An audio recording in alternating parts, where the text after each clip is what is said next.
Hello everyone, welcome to Momento Study. In today's video we're gonna discuss law of torts. So tort derived है एक Latin term tortum से. Tortum means anything which is twisted, crooked या फिर wrongful act. Now tort की definition देखें तो tort is a civil wrong. Civil wrong is a first element. Then tort is done either intentionally or accidentally, जानबूझ के या गलती से. And third essential है टॉर्ट के करने से किसी अदर पर्सन को इंजरी या हार्म होता है. So these are the three essentials जो एक टॉर्ट में होते हैं. That firstly it is a civil wrong, it is done intentionally और एक्सीडेंटली, और इस टॉर्ट से किसी सेकंड पर्सन को इंजरी या हार्म होता है.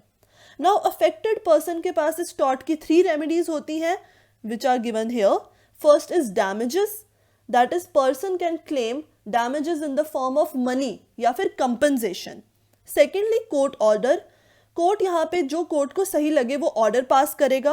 And third is injunction. Now injunction भी एक काइंड ऑफ कोर्ट ऑर्डर ही होता है, बट इंजंक्शन में कोर्ट उस पर्सन को जो टॉर्ट कमिट कर रहा होता है उस पर्सन को रिस्ट्रेन करती है, रिस्ट्रिक्ट करती है उस एक्ट को फर्दर फ्यूचर में कमिट करने से, राइट. अब टॉर्ट के सोर्सेज पे आए तो हमारे पास कोई भी स्पेसिफिक स्टैट्यूट नहीं है टॉर्ट को डील करने के लिए. For example Indian contracts act है कॉन्ट्रैक्ट्स को डील करने के लिए. क्रिमिनल केसेस को डील करने के लिए हमारे पास इंडियन पीनल कोड है. वेयर एज टॉर्ट्स को डील करने के लिए हमारे पास सिर्फ जुडिशियल डिसीजंस हैं एंड इंग्लिश केस लॉज हैं. कोई भी एज सच स्पेसिफिक स्टैट्यूट नहीं है. Now let us discuss the kinds of wrongful acts. So there are three kinds of wrongful acts जिसको हम टॉर्ट्स को की कैटेगरी में कैटेगराइज करते हैं. सो फर्स्ट है intentional tort. Intentional tort as the name suggest ऐसा टॉर्ट, ऐसा रॉन्गफुल एक्ट जो एक पर्सन पर्पस के साथ करता है, इंटेंशन के साथ करता है दूसरे पर्सन को हार्म करने के लिए. सो क्लेमेंट होता है वो पर्सन जो केस फाइल करता है एंड डिफेंडेंट होता है जिसने रॉन्गफुल एक्ट किया है. सो इंटेंशनल टॉर्ट के केसेस में क्लेमेंट को दो चीज़ें प्रूव करनी होती हैं. फर्स्टली कि डिफेंडेंट ने वो रॉन्गफुल एक्ट विद पर्पस के साथ किया है, इंटेंशन के साथ किया है. एंड सेकेंडली उस टॉर्ट की वजह से क्लेमेंट को इंजरी हुई है, डैमेज हुई है. यहाँ पे पर्पस होता है हार्म करना, ठीक है, एंड उस पर्पस से और इंटेंशन से क्लेमेंट को इंजरी या डैमेज सफर करना पड़ा है. Let us discuss few examples of intentional tort. First is battery and assault.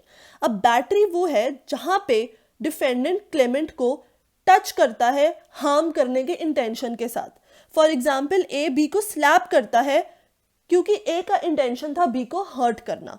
अब यहाँ पे फिजिकल टच रिक्वायरमेंट नहीं है, आप किसी ऑब्जेक्ट के साथ भी दूसरे पर्सन को टच कर सकते हैं. फॉर एग्जाम्पल ए बी को बैट के साथ हिट करता है या ए बी पे गर्म पानी थ्रो करता है. So this will also come under the category of battery. दूसरा आता है असॉल्ट. अब असॉल्ट में एक्चुअली में टच नहीं होता बट एक एप्रीहेंशन क्रिएट किया जाता है दूसरे पर्सन के माइंड में. फॉर एग्जाम्पल ए बी के ऊपर गन पॉइंट करता है, यहां पे ए का इंटेंशन सिर्फ बी को डराना है. सो इसको हम बोलते हैं असॉल्ट, जहां पे सिर्फ गन पॉइंट की गई है. बट अगर ये गन ए चला दे एंड शूट कर दे तब वो आ जाएगा बैटरी की कैटेगरी में. नेक्स्ट एग्जाम्पल है फॉल्स इम्प्रिजनमेंट, किसी भी पर्सन को अनलॉफुली डिटेन या कन्फाइन करना. देन ट्रेसपास टू लैंड, मतलब किसी भी की भी प्रॉपर्टी या लैंड में उसके ओनर के कंसेंट के बिना एंटर करना. Then there is trespass to chattels. Chattels होते हैं पर्सनल मूवेबल प्रॉपर्टी. सो अगर किसी की कार पार्क्ड है या किसी की साइकिल पार्क्ड है और आप उसे पुश करके आगे कर देते हैं या पेंट कर देते हैं तो मतलब आप ओनर के कंसेंट के बिना उनकी मूवेबल प्रॉपर्टी को के साथ इंटरफेयर कर रहे हैं, तो वो होता है trespass to chattel. Conversion is the another type, जिसका मतलब होता है आप चैटल को मिसयूज कर रहे हैं, दैट इज किसी की पर्सनल मूवेबल प्रॉपर्टी को मिसयूज कर रहे हैं, डैमेज कर रहे हैं, ट्रांसफर कर रहे हैं या उसका शेप चेंज कर रहे हैं. सो इन केसेस में डिफेंडेंट को फोर्स किया जाता है बाय द कोर्ट उस चैटल को परचेज करने के लिए क्योंकि वो चैटल ओरिजिनल ओनर के किसी काम का नहीं रहता. देन आ जाता है unlawful harassment. Unlawful harassment means आप किसी को फिजिकल हार्म दे रहे हैं, बट उस फिजिकल हार्म में बैटरी या असॉल्ट इन्वॉल्व नहीं है। एग्जाम्पल, आप अपने नेबर को बोलते हैं कि उनका सन एक कार एक्सीडेंट में इन्वॉल्व है। अब ये बात सुन के आपके नेबर को हार्ट अटैक आ जाता है, तो आपकी इस बात से आपके नेबर को फिजिकल हार्म हो रहा है और बैटरी असॉल्ट यहाँ पे नहीं है, क्योंकि आप अपने नेबर को फिजिकली टच नहीं कर रहे हैं। तो ये होता है अनलॉफुल हरासमेंट। हरासमेंट में और भी चीज़ें आती हैं, लाइक अगर आप किसी को अनवांटेड मैसेजेस भेज रहे हैं, कॉल कर रहे हैं, वो भी हरासमेंट में इंक्लूड होगा। लास्ट आ जाता है इन्वेजन ऑफ प्रिवेसी। अगर आप किसी भी इंडिविजुअल के प्राइवेट स्फेयर में उसके परमिशन के बिना एंटर करते हैं तो उसे बोलते हैं इन्वेजन। लाइक अगर आप अपने नेबर के या किसी भी पर्सन के फोटोग्राफ्स ले रहे हैं उस पर्सन के परमिशन के बिना, कंसेंट के बिना, दैट मीन्स आप उस पर्सन की पर्सनल लाइफ में इन्वेड कर रहे हैं। So second type of wrongful act जिसको हम टॉर्ट की कैटेगरी में मानते हैं वो है नेग्लिजेंस। नेग्लिजेंस के कॉन्सेप्ट को समझने के लिए पहले समझते हैं एक एग्जाम्पल। ए है एक पर्सन जिसको हाउस कंस्ट्रक्ट करना है, तो वो हाउस को कंस्ट्रक्ट करने की रिस्पॉन्सिबिलिटी देता है बी को, जो है कॉन्ट्रैक्टर एंड जिसका वर्क है हाउस कंस्ट्रक्ट करना। सो इस केस में ए ने बी को एक रिस्पॉन्सिबिलिटी दी है और बी की ड्यूटी है उस रिस्पॉन्सिबिलिटी को अच्छे से करना। इसलिए हम कह सकते हैं कि यहाँ पे जो बी है उसको ड्यूटी ऑफ केयर है। ड्यूटी ऑफ केयर है मतलब उसके पास एक काम है जिसे अच्छे से करना है उसे ए के लिए।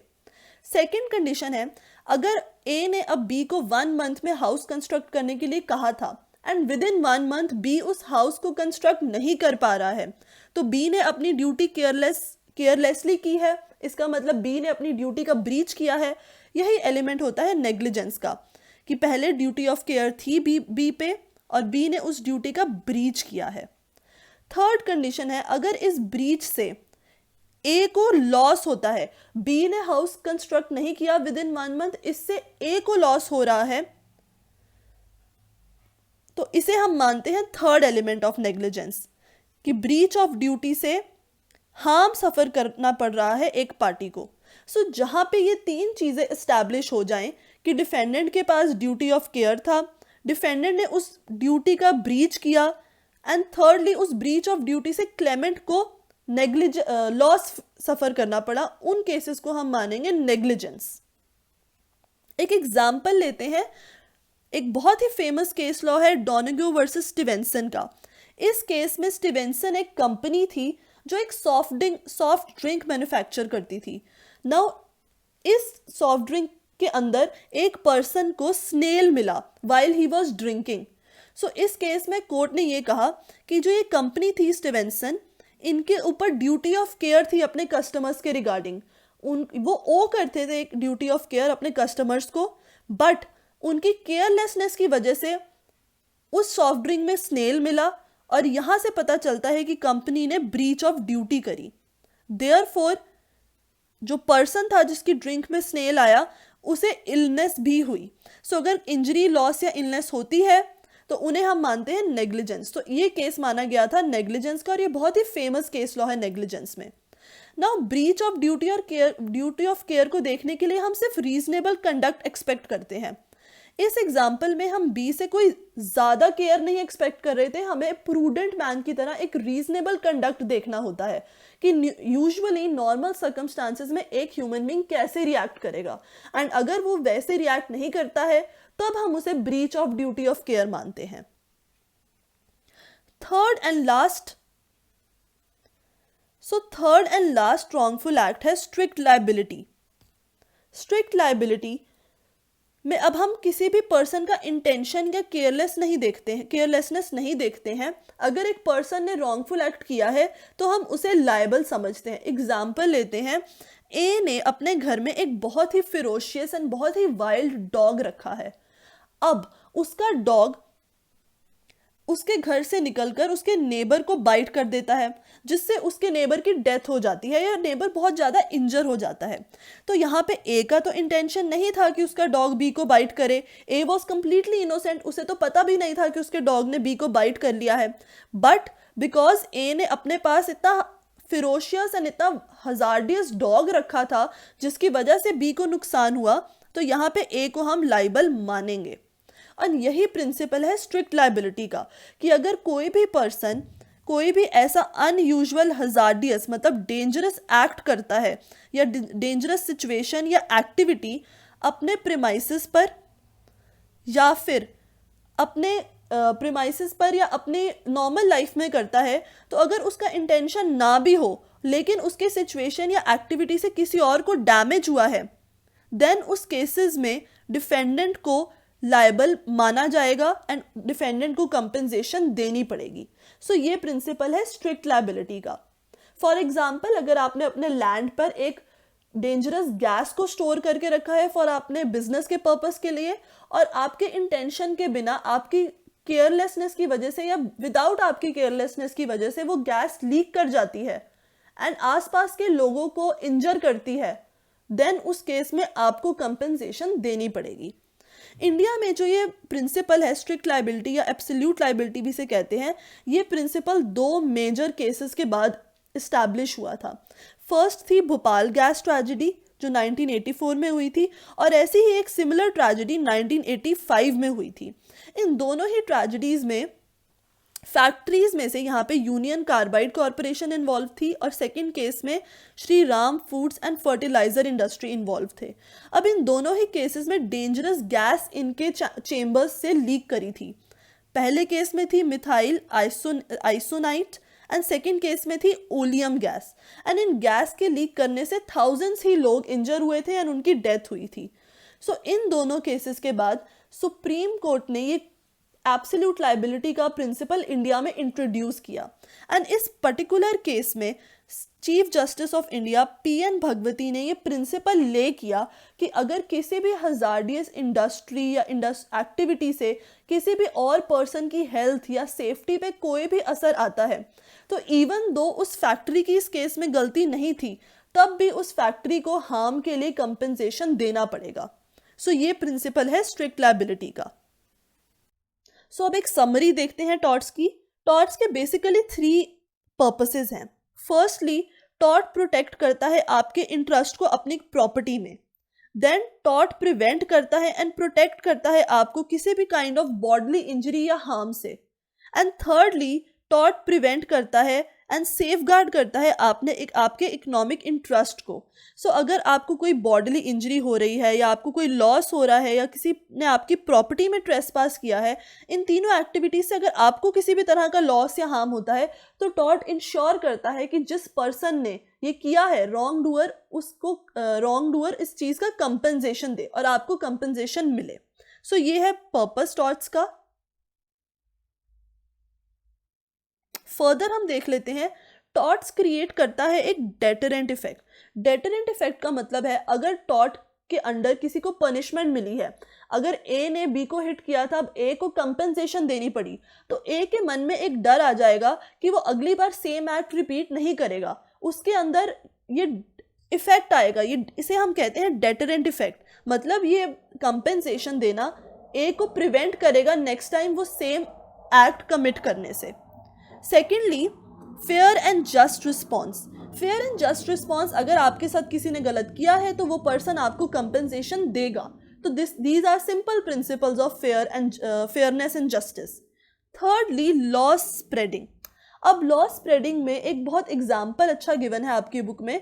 वहाँ लिखा है अगर एक मैन्युफैक्चरर को अपने बिजनेस में लॉस हो रहा है, एक मैन्युफैक्चरर है एंड उसे अपने बिजनेस में अपने कंपनी में किसी भी तरह का लॉस हुआ है, देन उस लॉस को रिकवर करने के लिए वो अपने फर्दर प्रोडक्ट्स का प्राइस हाई कर देगा जिससे वो जो लॉस है वो कवर अप कर सके.